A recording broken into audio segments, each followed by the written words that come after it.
अष्टावक्र गीता अध्याय 1।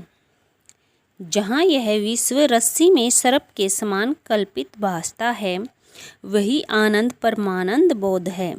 अतः तू सुखपूर्वक विचरण कर। अष्टावक्र जी इस सूत्र में आत्मा एवं सृष्टि का संबंध बताते हुए कहते हैं कि आत्मा अरूप है, निराकार है। उसी निराकार का साकार रूप यह सृष्टि है। आकार बनते हैं व बिगड़ते हैं, किंतु मूल तत्व वही रहता है। स्वर्ण से विभिन्न आभूषण बनते हैं व उन्हें गलाकर पुनः विभिन्न आभूषण बनाए जाते हैं, किंतु मूल तत्व स्वर्ण ही रहता है।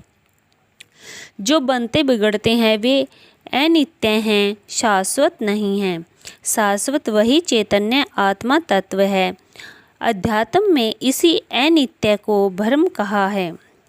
यह आज दिखाई देता है, कल नहीं रहेगा, इसलिए इसका सहारा लेना ही भ्रांति है, मूर्खतापूर्ण है। फिर अष्टावक्र कहते हैं कि सृष्टि रस्सी में जिस प्रकार कल्पित सर्प भासता है, वैसे ही यह सर्प के समान दिखाई देता है, किंतु है यह रस्सी जैसी। केवल तुम्हारी मनोदृष्टि से ही यह सर्प के समान दिखाई दे रही है। जैसी है उसका ज्ञान तुम्हें नहीं है। मनुष्य के मन में जैसे भाव होते हैं, यह संसार उसे वैसा ही दिखाई देता है, किंतु संसार उससे भिन्न होता है। मन में भूत का भय रहने पर जंगल में क्या घर में ही भूत दिखाई देगा। सौपन में भी भूत आकर छाती पर बैठ जाएगा। किसी को चांदनी प्यारी लगती है तो विरही को वह आग जैसा ज्ञात होती है। सुखी आदमी को अपना घर अच्छा लगता है तो दुखी को वही खाने को दौड़ता है। किसी को रस्सी सांप दिखाई देती है तो तुलसीदास जी को सांप भी रस्सी दिखाई दे दिया। किसी के लिए यह संसार फूलों की बगिया है तो किसी के लिए यह कांटों का वन है, जिसमें उलझ उलझ कर लोग मर रहे हैं। कुछ कहते हैं ईश्वर ने सृष्टि बनाई, यह बहुत सुंदर है। पर्वत, नदी, झरने, मैदान, वन, समुद्र, बादल, इंद्रधनुष, सूर्य, चांद बड़े सुंदर हैं। तो कुछ को इसमें दुख ही दुख दिखाई दिया। यह सब मनुष्य की दृष्टि है, उसके देखने का ढंग है। उसकी जैसी मानसिक स्थिति होती है, वैसी ही सृष्टि दिखाई देती है। यह दोष सृष्टि का नहीं, देखने वालों की दृष्टि का है। इसी प्रकार ज्ञानी व अज्ञानी की भी अपनी अपनी दृष्टि है। अज्ञानी को यह सृष्टि सत्य दिखाई देती है। यह इसे शाश्वत भी मानता है कि यह सृष्टि अनादि है, इसको बनाने वाला कोई नहीं है, यह सृष्टि ही सत्य है। इससे परे कोई सत्य नहीं है। जो प्रत्यक्ष है, दिखाई दे रही है, वह असत्य या मिथ्या कैसे हो सकती है। परमात्मा जो दिखाई नहीं देता, वह असत्य या मिथ्या हो सकता है, किंतु सृष्टि कभी मिथ्या नहीं हो सकती। यह नित्य है, शाश्वत है, सत्य है। बुद्ध ने इस सत्य एवं मिथ्या का अच्छा विवेचन किया है कि यह सृष्टि भ्रांति नहीं है, मिथ्या भी नहीं है, सत्य भी है, किंतु शाश्वत नहीं है। इसलिए यह अक्षण सत्य है, थोड़े समय के लिए सत्य है। पूर्ण सत्य उसी को कहा है जो शाश्वत है। जो शाश्वत नहीं, वह सत्य नहीं हो सकता। अष्टावक्र की दृष्टि अनूठी है।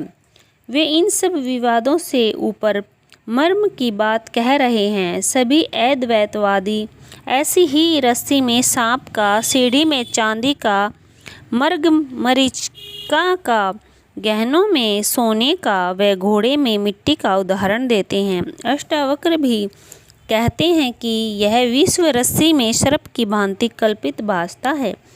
इसका अर्थ यह नहीं कि संसार नहीं है या संसार कल्पना मात्र है, बल्कि इसका अर्थ है संसार तो है, सृष्टि है। ये वन, पर्वत, नदियाँ, झरने सभी हैं।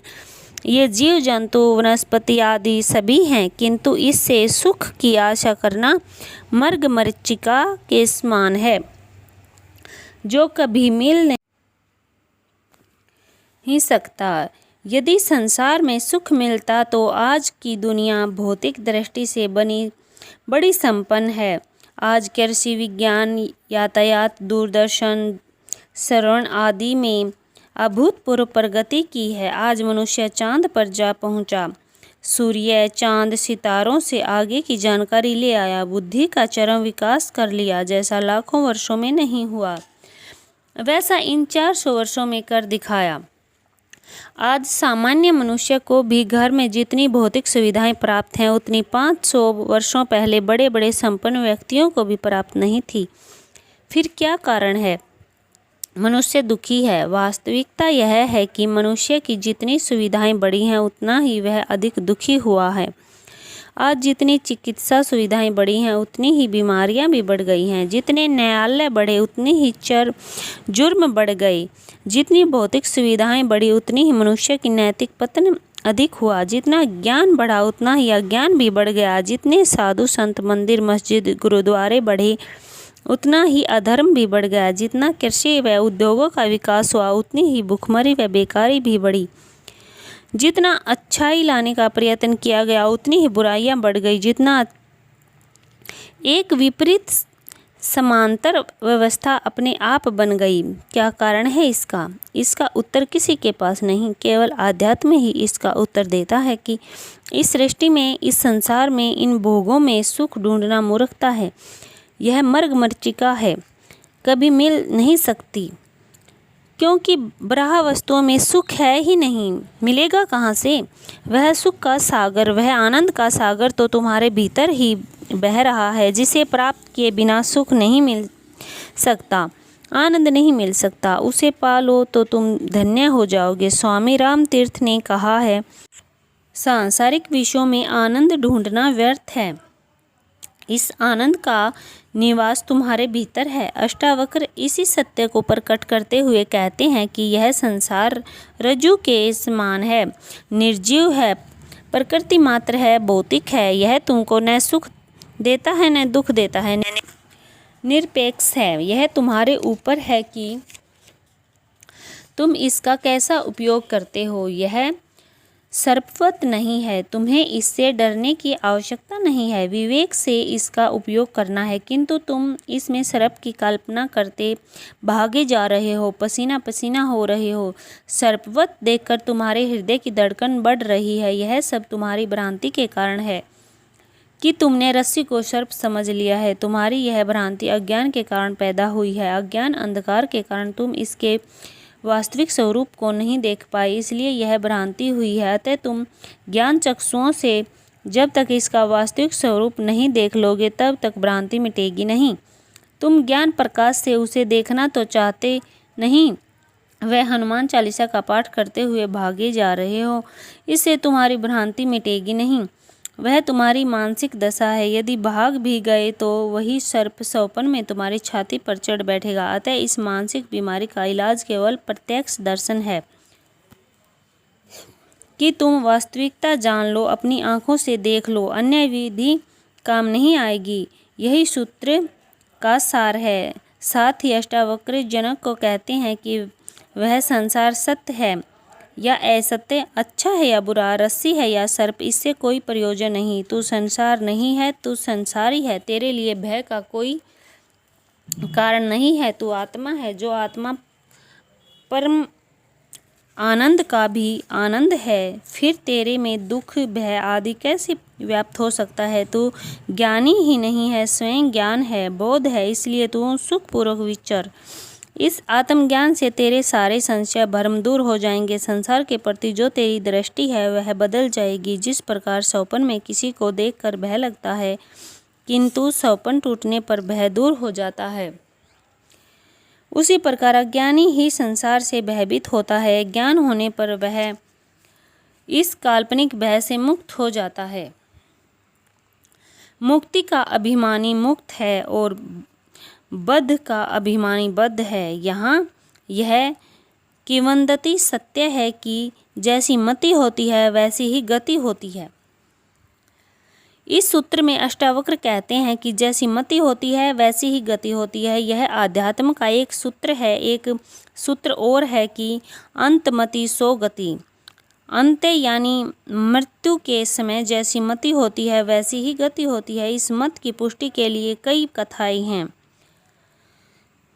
कृष्ण ने गीता में कहा है कि अनासक्त पुरुष कर्म करता हुआ परम पद को प्राप्त होता है। जनकादि ज्ञानी जन भी आसक्ति रहित कर्म द्वारा ही परम सिद्धि को प्राप्त हुए हैं। गीता में यह भी कहा है, जो योग में स्थित होकर अर्थात स्थित प्रज्ञ होकर कर्म करता है वह भी मुक्ति का अधिकारी है। आध्यात्म में ऐसे अनेकों उदाहरण हैं जिसमें यह सिद्ध होता है कि कर्म बंधन नहीं है। उसके प्रति जो आसक्ति है, जो राग है, वही बंधन है। बंधन के भय से कर्म छोड़ देना भी पाप है एवं आसक्ति त्याग कर कर्म करना भी मुक्ति का साधन है। अतः पाप पुण्य कर्म में नहीं, आसक्ति में है। निष्काम कर्म बंधन नहीं बनता। इस कर्म के बंधन में बड़ी भ्रांत धारणाएं फैली हुई हैं। कर्म बंधन का कारण है, किंतु वे कर्म बंधन बनते हैं जो आसक्ति, राग, द्वेष, ईर्ष्या, बदला लेने की भावना आदि से किए जाते हैं। कर्म का कारण शरीर नहीं, मन है। पहले विचार आते हैं तब कर्म होता है। मृत्यु के बाद शरीर तो छूट जाता है किंतु मन साथ जाता है। मन के साथ विचार, वासनाएं, आकांक्षाएं, इच्छाएं, अपेक्षाएं आदि हैं। उपनिषद कहते हैं मन ही बंधन और मुक्ति का कारण है। मन में जैसी भावना होती है वैसी ही मनुष्य की गति होती है।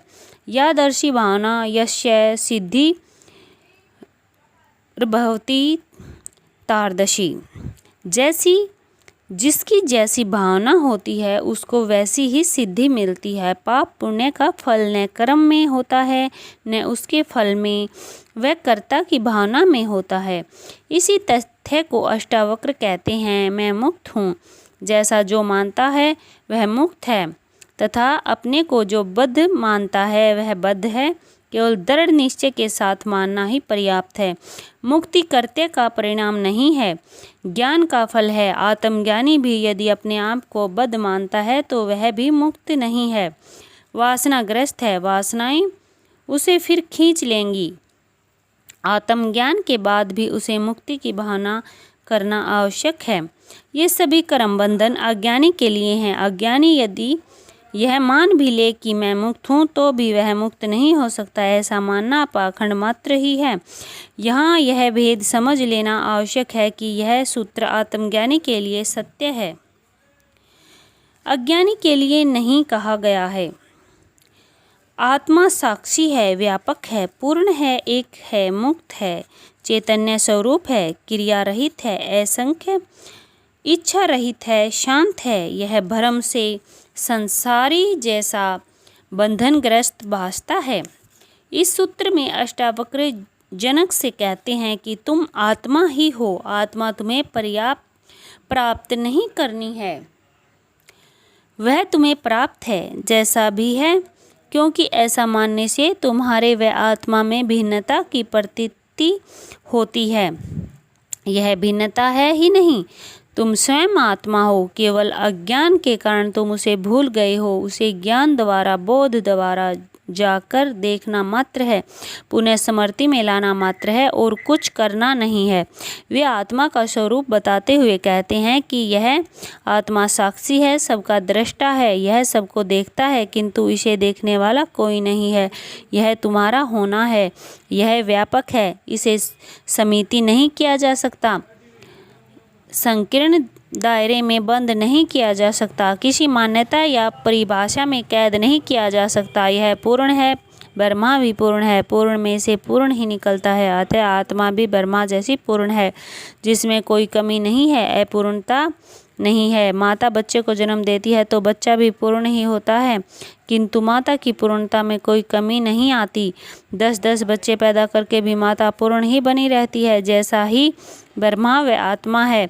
इसी प्रकार ज्ञान, प्रेम, दया, करुणा आदि को बांटने से वह कभी कम नहीं होता, ब्रह्मा एवं आत्मा जैसा ही है। ईशा वास्य उपनिषद कहता है वह पूर्ण है और यह भी पूर्ण है, क्योंकि पूर्ण से पूर्ण ही उत्पत्ति होती है तथा पूर्ण का पूर्ण तत्व लेकर पूर्ण ही बच्चा रहता है। बीज पूर्ण है इसलिए उससे पूर्ण वृक्ष बनता है। यह जगत उस पूर्ण की ही अभिव्यक्ति होने से पूर्ण ही है। इसलिए अष्टावक्र कहते हैं कि यह आत्मा पूर्ण है, एक है। जब ब्रह्मा एक है तो आत्मा भी एक ही है, भिन्नता नहीं है। सभी जीवों में भिन्न भिन्न आत्मा नहीं है, आत्माएं अनेक भी नहीं हैं।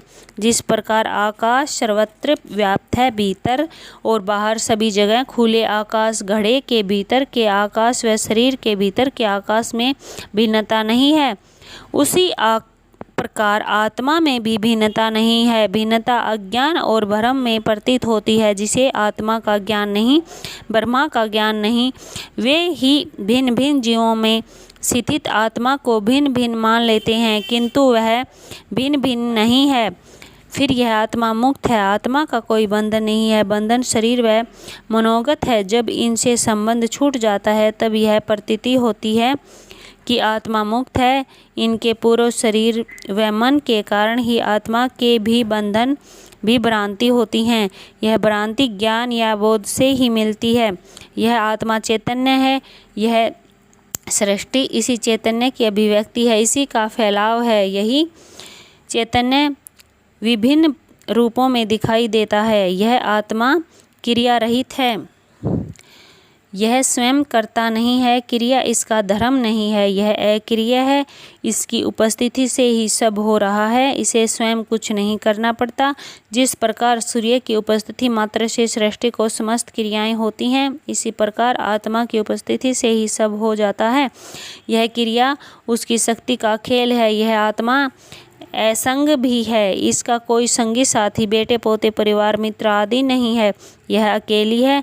यह न किसी से प्रेम करती है न द्वेष। यह स्वर्ग में अपना साम्राज्य स्थापित करके भी नहीं बैठती, न कोई इसके दरबारी हैं, न फरिश्ते, न इसका कोई न्यायालय है। यह अकेले ही सर्वगुण संपन्न है। यह आत्मा निष्पक्ष भी है, बिना इच्छा वाली है। इसका कोई आकांक्षाएं, इच्छाएं, अपेक्षाएं नहीं हैं। यह प्रसन्न होकर पुरस्कार देती है, न क्रोधित होकर दंड। यह शांत है, गंभीर है। इसमें कोई हलचल होती ही नहीं, इसमें कोई तरंग उठती ही नहीं, यह उदेलती होती ही नहीं। ऐसा है इस आत्मा का स्वरूप वह स्वभाव। किंतु भ्रम के कारण यह संसारी जैसा भासता है, संसारी जैसा दिखाई देता है। यह संसार उसकी अभिव्यक्ति है, शक्ति का प्रदर्शन है, उसी का खेल है। आत्मा इन सांसारिक कार्यों में लिप्त नहीं है, यह निर्लिप्त है। इसकी उपस्थिति में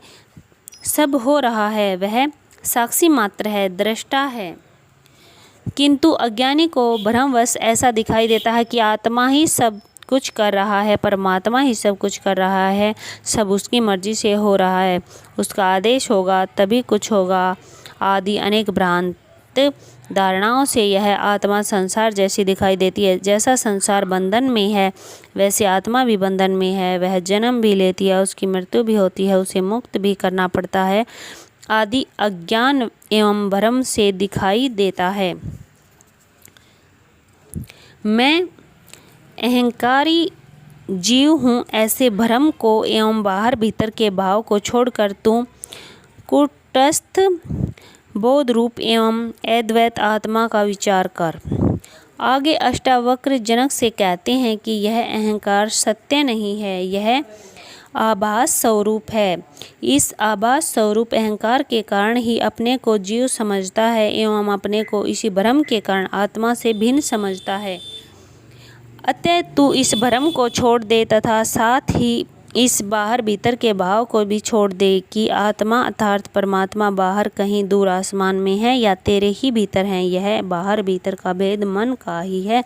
आत्मा सर्वत्र है, बाहर भी है व भीतर भी। तू केवल इस कूटस्थ बोध स्वरूप अद्वैत आत्मा का विचार कर। अष्टावक्र जनक की भ्रांति मिटाने हेतु कहते हैं कि ये तुम्हें जो विचार मिले हैं ये सब उधार हैं, दूसरों के हैं, तुम्हारे नहीं हैं। दूसरों के कहने पर झूठी मान्यता तुमने बना ली है कि मैं जीव हूँ, आत्मा मुझसे भिन्न है, कोई आत्मा को बाहर सृष्टि में कहता है, कोई आकाश में, कोई स्वयं के भीतर आदि। इन झूठी मान्यताओं से सब दुखी हो रहे हैं, उनके साथ तुम भी दुखी हो रहे हो। इन उधार ली हुई मान्यताओं को छोड़कर स्वयं जाकर देख लो तो यह सारा भ्रम मिट जाएगा कि मैं कौन हूँ, वह आत्मा कहाँ है। केवल जागना मात्र है, नींद को खोलना मात्र है, ज्ञान दीपक को जलाना मात्र है और कुछ करना नहीं है। अष्टावक्र ने जो बाहर भीतर की बात कही है वह थोड़ी समझने की है। मनुष्य के बाहर एक जगत है, एक संपूर्ण सृष्टि है जिसे कर्म जगत कहते हैं। मनुष्य का भी एक व्यक्तित्व है, बहिर्मुखी। वह हमेशा बाहर की ओर संसार को देखता है, वह स्वयं के भीतर जा नहीं सकता, उसका ध्यान में जाना कठिन है। ऐसा व्यक्ति कर्म योग के द्वारा आत्मा को उपलब्ध हो सकता है, अन्य विधि उसके लिए काम नहीं करेगी। कर्म योग का अर्थ है निष्काम कर्म, आसक्ति का त्याग करके ईश्वर का कार्य समझकर कार्य करना, यह है बाहर का भाव।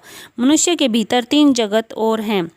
एक है विचारों का जगत, इसके भीतर भाव जगत, व तीसरा आत्म जगत अथवा साक्षी जगत है। बुद्धिजीवी विचारों में जीता है, वह विचारों के साथ ध्यान का प्रयोग करके उस चैतन्य आत्मा तक पहुँच सकता है। उसे कर्म मार्ग में ले जाना कठिन होता है, वह बुद्धिजीवी होने से तार्किक होगा, अतः उसे चिंतन और विचार के साथ ध्यान द्वारा आत्मज्ञान कराया जा सकता है। इसे ज्ञान मार्ग कहते हैं तथा उस व्यक्ति को ज्ञान योगी कहते हैं। तीसरा जगत भाव जगत में है, यह भक्ति और प्रेम का जगत है। जिस व्यक्ति में भावुकता अधिक है उसके लिए भक्ति का मार्ग है, उस व्यक्ति को भगत कहते हैं। भावना प्रधान व्यक्ति के लिए ज्ञान व कर्म मार्ग नहीं है, ये ज्ञान कर्म व भक्ति तीनों मार्ग हैं जो भिन्न भिन्न प्रकार के व्यक्तियों के लिए है। चौथा जगत है आत्म जगत या साक्षी जगत, यह केंद्र पर है, इसी के आधार पर सारा भवन खड़ा है, सारा सृष्टि चक्र इसी धुरी पर घूम रहा है, यही लक्ष्य है। ज्ञान कर्म व भक्ति मार्ग तीनों के साथ ध्यान जोड़ने पर इसी लक्ष्य को प्राप्त होते हैं। कृष्ण का कर्म योग, कपिल का सांख्य योग एवं नारद का भक्ति योग 3 मुख्य मार्ग हैं। इसमें अष्टावक्र का मार्ग अनूठा है, सीधा साक्षी पर जाना। वे कोई मार्ग ही नहीं बताते, कोई विधि ही नहीं देते, न कर्म न ज्ञान न भक्ति, सीधी साक्षी की बात करते हैं, यही अंतिम है। इस साक्षी भाव में सीधा जाने से समस्त भ्रम मिट जाते हैं। यह देह मन बुद्धि अहंकार जगत सब भ्रमवत ज्ञान होने लगते हैं, जैसे थे ही नहीं। इनके प्रति जो ख्याल है सब मिट जाते हैं, सभी धारणाएं छूट जाती हैं। जिस प्रकार कमरे में भूत दिखाई देता है किंतु दीपक जलने पर वह नहीं दिखाई देता, गायब हो जाता है, क्योंकि वहाँ भूत था ही नहीं, भ्रम था जो दूर हो गया। यदि भूत होता तो गायब होता नहीं। ऐसा ही अहंकार का भ्रम है, इसे गिराने की अनेक विधियां हैं। भक्ति है ईश्वर की शरण में जाना, अपने को अकर्ता मानना, भिक्षान ग्रहण करना, अपने को तुच्छ समझना, नर्मता लाना, नमस्कार व साष्टांग दंडवत करना, चरणों में झुकना आदि अनेक विधियां अहंकार को मिटाने में काम लाई जाती हैं। किंतु अष्टावक्र किसी विधि का उपयोग नहीं करते, वे सीधे उस परम शक्ति का बोध कराते हैं जिससे अहंकार अपने आप गिर जाता है, समस्त भ्रम मिट जाते हैं। धर्म कोई परंपरा नहीं है जिसे निभाना मात्र है, तथा परंपराएं भी धर्म नहीं है। धर्म शाश्वत है, सनातन है। आदमी ने धर्म नहीं बनाया, धर्म के द्वारा आदमी बनाया गया है। धर्म आदमी से भी पूर्व था, धर्म नया पुराना भी नहीं होता, अस्तित्व ही धर्म है। धर्म है मनुष्य की पूर्ण क्रांति, महाक्रांति। इससे मनुष्य पूर्ण रूपेण बदल जाता है, वह सत्य को उपलब्ध नहीं होता, स्वयं सत्य हो जाता है, ज्ञान हो जाता है। धार्मिक व्यक्ति पारंपरिक नहीं होता, वह परंपरा के अनुसार नहीं चलता, वह नई परंपराएं बनाता है, इसलिए इस परंपरा वाले जगत में उसे पसंद नहीं किया जाता। यही कारण था कि जीसस को सूली दी गई, मंसूर के हाथ पांव काटे गए, गांधी पर गोली चलाई गई, सुकरात को जहर दिया गया, मीरा को जहर दिया गया आदि। इस सृष्टि में चैतन्य का क्या उपयोग हो सकता है? अज्ञानियों की दुनिया में एक आंध ज्ञानी का कहाँ निर्वाह हो सकता है? जहाँ अज्ञानता वरदान हो वहाँ बुद्धिमान होना भी मूर्खता। इसलिए ज्ञानियों को इस दुनिया में पसंद नहीं किया गया, उनकी हत्याएं की गई। इस सूत्र में अष्टावक्र आत्मा को कूटस्थ कहते हैं। यह आत्मा स्थिर है, अचल है, वह चलती नहीं, संसार चलता है। आत्मा केंद्र है, धुरी है, संसार परिधि है, परिधि ही चलती है, केंद्र या धुरी नहीं चलती। धुरी के स्थिर रहने से ही संसार को गति मिलती है। परिधि पर गति सर्वाधिक होगी, वह जो केंद्र के समीप जाते हैं गति कम होती जाती है। अधार्मिक की गति सर्वाधिक होगी, वह जो धार्मिक होता जाता है गति कम होती जाती है। जितना राग द्वेष ईर्ष्या मोह अहंकार अधिक होगा उतनी ही गति तीव्र हो जाती है। ज्ञान की ओर यात्रा करने वाला सबको छोड़ता जाता है, जिससे गति कम हो जाती है। भौतिक विकास का सूत्र गति है, क्रियाशीलता है। आध्यात्म का सूत्र विश्राम और शांति। इस वीडियो में इतना ही और आगे दूसरी वीडियो में बनाएंगे। धन्यवाद। ऐसे अच्छे ज्ञान के लिए हमारे चैनल को लाइक शेयर और सब्सक्राइब जरूर करें। धन्यवाद। सपोर्ट करें।